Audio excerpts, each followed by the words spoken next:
ఆదాయానికి మించిన ఆస్తుల కేసులో డీఎస్పీ భీమ్రెడ్డికి ఏసీబీ కోర్టు 14 రోజుల రిమాండ్ విధించింది. దీంతో ఆయనను చెంచల్గూడ జైలుకు తరలించారు.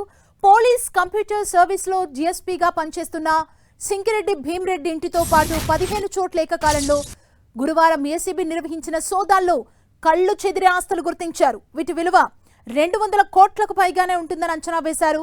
ఈ కేసు నమోదు కావడంతో ఏసీబీ అధికారులు సోమవారం అరెస్ట్ చేశారు. వాస్తవానికి గురువారమే అరెస్టు చేయాల్సి ఉన్నా అధికారులను చూసి భీమ్రెడ్డి అస్వస్థతకు గురి కావడంతో హాస్పిటల్కు తరలించారు.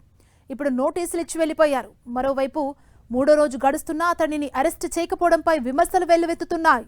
దీనిపై పలువురు ఫిర్యాదు కూడా చేయడంతో ఎట్టకేలకు సోమవారం సాయంత్రం భీమ్రెడ్డిని అరెస్ట్ చేశారు.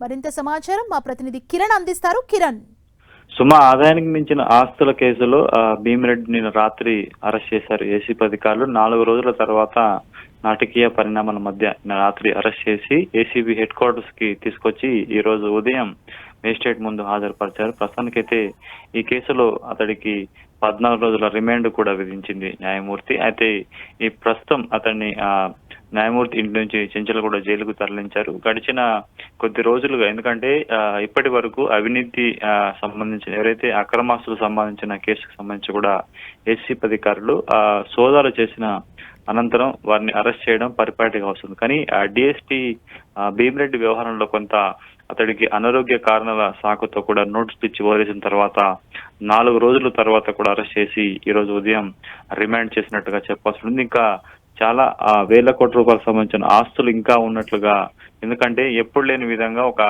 అధికారికి సంబంధించి 15 మందికి పైగా బినామీలతో 100 కోట్లకు సంబంధించిన ఆస్తులను కూడగట్టినట్టుగా ఇప్పటికే ఏసీబీ గుర్తించింది. ఇంకా లాకర్లు కూడా ఓపెన్ చేయాల్సింది.